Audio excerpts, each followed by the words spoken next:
Cari maklumat dan berita politik yang bebas, kupasan yang tepat, panas. Dapatkannya secara eksklusif hanya di Jom Channel. Komitmen kami, pentasan berita Isnin hingga Jumaat. Berbicara dan isu semasa, kami garapkan secara langsung. Panel-panel berkaliber dan profesional. Interaktif, pandangan anda kami raikan. Jangan lupa bersama kami di setiap hujung minggu dalam edisi khas mingguan. Jom Channel, moving forward, sharing a new experience.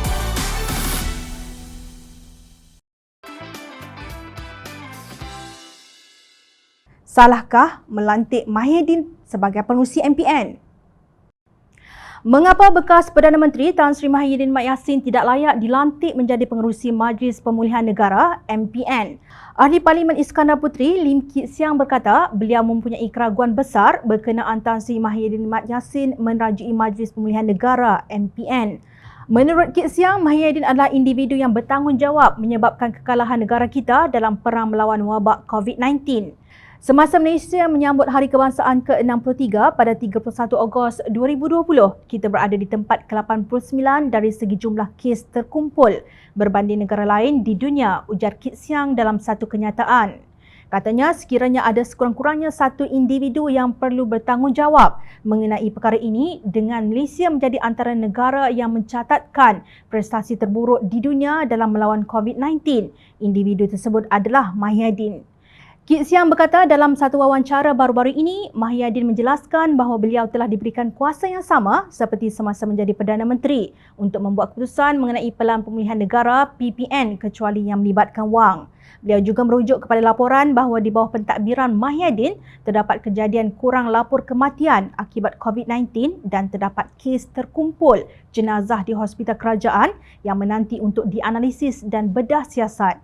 Saya telah meminta Menteri Kesihatan yang baru, Khairy Jamaluddin, untuk membuat kenyataan Menteri di Parlimen mengenai kedudukan sebenar kadar kematian akibat COVID-19 dan kematian sebelum tiba ke hospital, tetapi seruan itu tidak diindahkan.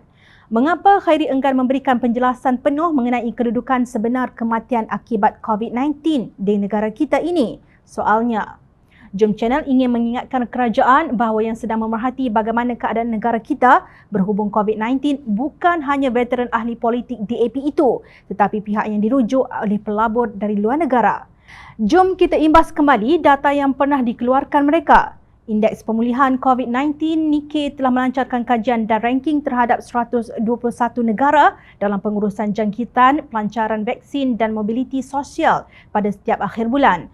Menurut ranking pemulihan Nikkei, kedudukan yang lebih tinggi menunjukkan bahawa negara hampir pulih dengan jumlah kes COVID-19 yang disahkan rendah, kadar vaksinasi yang lebih baik dan atau langkah jarak sosial yang kurang ketat.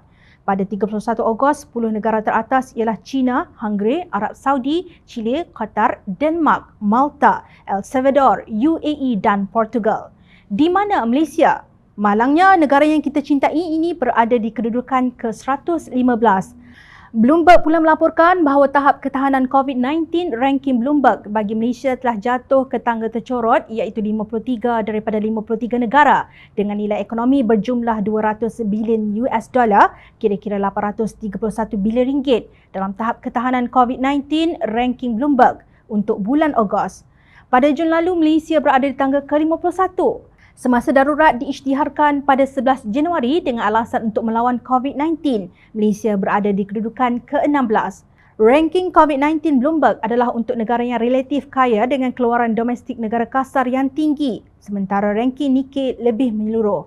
Namun, hasilnya sama sahaja. Malaysia tetap tercorot. Ketika itu, siapa Perdana Menteri Malaysia?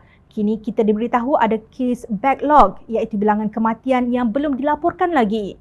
Justru lantikan Mahyidin adalah langkah yang salah. Kerajaan masih belum terlambat untuk melantik individu lain yang lebih berkelayakan. Apa salahnya jika benar-benar ikhlas mahu membawa negara keluar daripada cengkaman COVID-19? Jawatan itu diberi kepada pengerusi Selangor COVID-19 Task Force SCTF Datuk Seri Dr. Zulkifli Ahmad. Selangor yang penduduknya sekitar 6 juta pernah mencatatkan kes positif sebanyak 9,000 ketika kilang terus dibuka, kini turun sehingga 1,985 pada 23 September. Jika dibandingkan dengan Johor, negeri Mahiyadin yang penduduknya seramai kira-kira 3.5 juta, kini berhadapan dengan 1,913 kes positif COVID-19 pada hari yang sama.